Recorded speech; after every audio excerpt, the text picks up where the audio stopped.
بسم اللہ الرحمن الرحیم۔ السلام علیکم دوستو۔ اکثر آپ لوگوں نے دیکھا ہوگا کہ کچھ لوگ ایسے ہوتے ہیں جو نہ جگہ دیکھتے ہیں، نہ لوگ دیکھتے ہیں، نہ وقت دیکھتے ہیں، بس ہر وقت بولتے رہتے ہیں۔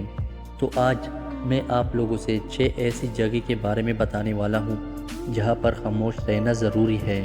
نمبر 1، اگر کوئی آپ کو بات یا کہانی سنا رہا ہے جس کا آپ کو علم نہ ہو تو یہاں پر خاموش رہنا بہتر ہے۔ نمبر 2، غصے کی حالت میں خاموش رہنا بھی ضروری ہے۔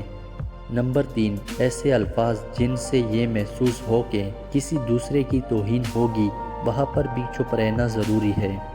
نمبر 4، وہاں پر خاموش رہے جن الفاظ سے آپ کی دوستی ٹوٹنے کا خطرہ ہو۔